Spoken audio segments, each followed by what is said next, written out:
రేవంత్ సర్కారు కల్తీ విత్తనాలకు గేట్లు ఎత్తేసింది. కల్తీ విత్తనాలపై నిఘా కొరవడడంతో యథేచ్ఛగా విక్రయాలు కొనసాగుతున్నాయి.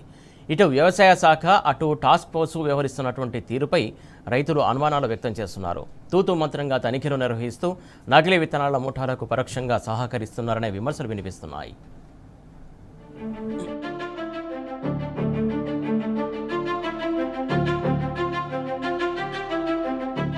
రాష్ట్రంలో కాంగ్రెస్ సర్కార్ కల్తీ విత్తనాలకు గేట్లు ఎత్తేసిందనే విమర్శలు వెల్లువెత్తుతున్నాయి.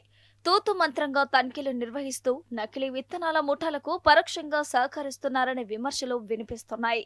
ఇందుకు ఇటు వ్యవసాయ శాఖ అటు టాస్క్ ఫోర్స్ వ్యవహరిస్తున్న తీరు విమర్శలకు బలం చేకూర్చుతుంది. ఈ సీజన్లో టాస్క్ ఫోర్స్ చేసిన దాడులు, సీజ్ చేసిన విత్తనాల వివరాలు టాస్క్ ఫోర్స్ వైఫల్యానికి నిదర్శనంగా నిలుస్తున్నాయి. సీజన్ ప్రారంభానికి ముందే నకిలీ ముఠాలు రాష్ట్రంలోకి ప్రవేశించి రైతులకు విత్తనాలు అంటగడుతుంటే అధికారులు తీరిగ్గా తనిఖీలు నిర్వహిస్తున్నారనే విమర్శలు వ్యక్తమవుతున్నాయి.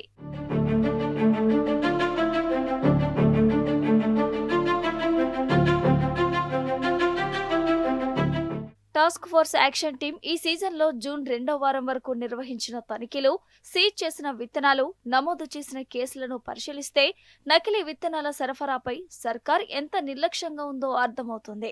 ఇప్పటి వరకు కేవలం 260 క్వింటాళ్ల నకిలీ విత్తనాలను మాత్రమే సీజ్ చేసినట్టు తెలిసిందే. అయితే 2024లో ఏకంగా 1200 క్వింటాళ్ల నకిలీ విత్తనాలను సీజ్ చేశారు. గత సంవత్సరం ఇది 320 క్వింటాళ్లకు తగ్గగా ఈ ఏడాది 260 క్వింటాళ్లకే పరిమితమైంది. అంటే వ్యవసాయ శాఖ టాస్క్ ఫోర్స్ గణాంకాల ప్రకారం రాష్ట్రంలో నకిలీ విత్తనాల సరఫరా దాదాపుగా లేనట్టే. అయితే క్షేత్రస్థాయిలో వాస్తవంగా ఇలాంటి పరిస్థితి ఉందా అంటే లేదనే చెప్తున్నారు రైతులు. అధికారుల నిర్లక్ష్యం, నకిలీ విత్తన ముఠాలతో కుమ్మక్కై తూతు మంత్రంగా తనిఖీలు నిర్వహిస్తున్నారనే ఆరోపణలు రైతుల నుంచి పెద్ద ఎత్తున వినిపిస్తున్నాయి.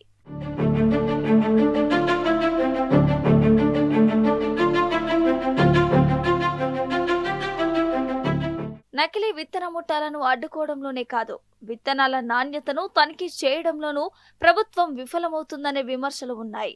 ఈ సీజన్లో 12,000 విత్తన శాంపిల్స్ ను తనిఖీ చేయాలని లక్ష్యంగా పెట్టుకోగా జూన్ 2వ వారం వరకు 550 విత్తన శాంపిల్స్ ను మాత్రమే సేకరించినట్టు తెలిసిందే. నిరుడు 11,500 శాంపిల్స్ ను తనిఖీ చేసినట్టు తెలిసిందే. తనిఖీల్లో నాణ్యత లేని విత్తన నమూనాలకు సంబంధించి నిరుడు 217 కేసులు నమోదు చేయగా ఈ సీజన్లో ఒక్క కేసు మాత్రమే నమోదు చేశారు. ఇందులో గత సంవత్సరం 107 కేసుల్లో విచారణ ప్రారంభించగా ఈ సీజన్లో విచారణ జాడనే లేదు. ఇలా తనిఖీల్లో నిర్లక్ష్యంగా వ్యవహరిస్తున్న అధికారులు చర్యల్లోనూ అంతకు మించి నిర్లక్ష్యంగా ఉన్నారనే విమర్శలు వెల్లువెత్తుతున్నాయి.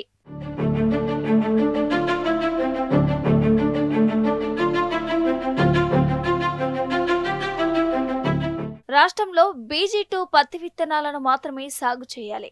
కానీ నిషేధిత HT పత్తి విత్తనాల దందా జోరుగా జరుగుతుంది. ముఖ్యంగా ఆదిలాబాద్, ఖమ్మం, వరంగల్, సిద్దిపేట, మహబూబ్ నగర్ జిల్లాల కేంద్రంగా ఈ దందా జోరుగా సాగుతున్నట్టు తెలిసిందే.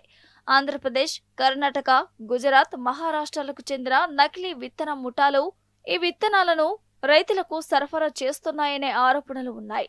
ఇటీవల మల్కాజిగిరి, వికారాబాద్లో చేపట్టిన తనిఖీల్లో భారీ మొత్తంలో నకిలీ విత్తనాలు పట్టుబడ్డాయి. అధికారులు తనిఖీలు చేయకపోవడంతో ముఠాలు గ్రామాల్లోకి ప్రవేశించి రైతులకు నకిలీ విత్తనాలు అంటగడుతున్నాయనే ఆరోపణలు ఉన్నాయి. పలు విత్తనాల షాపుల యజమానులు ముఠాలతో చేతులు కలిపి రైతులను మోసం చేస్తున్నారనే ఆరోపణలు వస్తున్నాయి.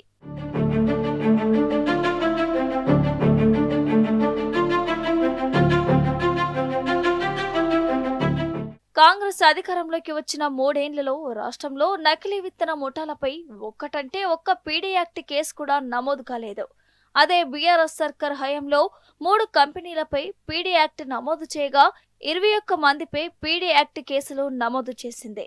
అరెస్టులు, కేసుల నమోదు కూడా అంతంత మాత్రంగానే ఉంది. నిరుడు 54 మందిపై క్రిమినల్ కేసులు నమోదు చేయగా ఈ సీజన్లో 19 మందిపైనే నమోదు చేశారు. ఈ సీజన్లో ఒక్క కంపెనీ, ఒక్క వ్యక్తి లైసెన్స్ కూడా రద్దు చేయకపోవడం అనుమానాలకు తావిస్తుంది.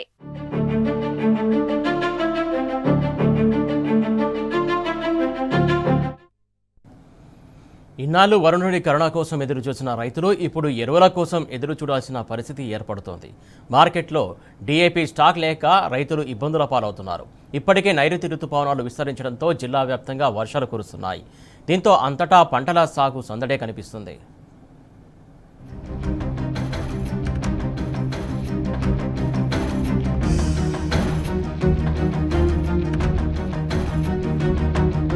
ఆదిలాబాద్ జిల్లాలో వానాకాల సీజన్లో ఎక్కువగా పత్తి, సోయా, కంది పంటలను సాగు చేస్తారు. ప్రధానంగా పత్తి, సోయా పంటలను సాగు చేసేందుకు రైతులు డీఏపీ ఎరువులనే అడుగుమందుగా వాడతారు. ప్రస్తుతం డీఏపీ కొరతతో పంటల సాగు పనులు ఆశించిన స్థాయిలో ముందుకు సాగటం లేదు. అసలే యూరియా యాప్ కష్టాలతో ఇబ్బందులు పడుతున్న రైతులకు డీఏపీ ఎరువుల కొరతతో పడరాని పాట్లు పడుతున్నారు. ఈ ఏడు జిల్లా సాధారణ సాగు విస్తీర్ణం 5,55,000 ఎకరాలు కాగా దీనికి అనుగుణంగా వానాకాలం సీజన్లో జిల్లాకు 20,000 టన్నుల డీఏపీ ఎరువులు అవసరమని అధికారులు ప్రణాళికలు సిద్ధం చేశారు.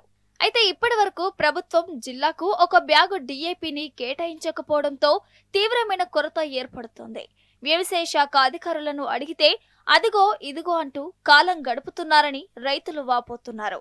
జూన్ మాసం గడిచిపోతున్నా ఇప్పటి వరకు జిల్లాకు ప్రభుత్వం డీఏపీ ఎరువులను కేటాయించకపోవడంతో పంటల సాగుకు అడ్డంకులు ఎదురవుతున్నాయని రైతులు చెబుతున్నారు.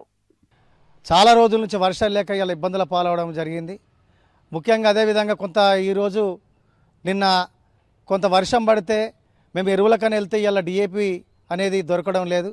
దీనికి ముఖ్యంగా రైతుల మీద ఏదైతే ప్రభుత్వ యంత్రాంగం పూర్తిగా నిర్లక్ష్యం చూస్తున్నది. కాబట్టి దీని వెంటనే ఏదైతే రైతులకు సంబంధించినటువంటి ఎరువులు వారికి సరిపోయేంత ఎరువులు సరఫరా చేయాలని చెప్పేసి మేము కోరుతున్నాం.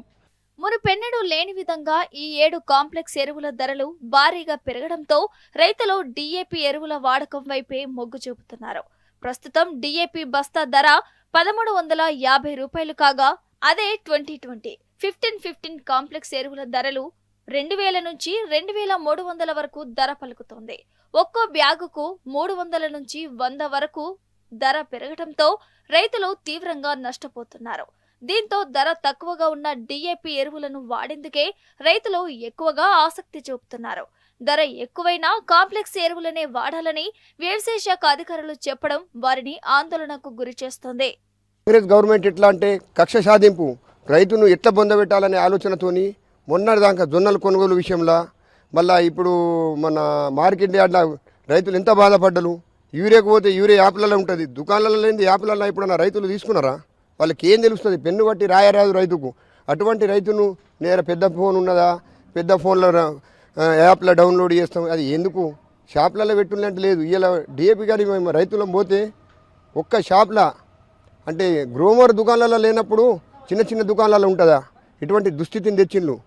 స్థానికంగా ఎరువులు దొరకకపోవడంతో రైతులు మహారాష్ట్రకు పరుగులు తీస్తున్నారు. 4-5 రైతులు కలిసి ఆటోలను అద్దెకు తీసుకుని మహారాష్ట్ర నుంచి డీఏపీ సంచులను కొనుగోలు చేస్తున్నారు. దీంతో రైతులపై అదనంగా ఆర్థిక భారం పడుతుంది. ఒక్కో సంచికి 2,000 వరకు అదనంగా ఖర్చు చేయాల్సి వస్తుందని చెబుతున్నారు. పెట్టుబడి ఖర్చులు భారీగా పెరిగిపోవడంతో రైతులు తీవ్రంగా నష్టపోతున్నారు.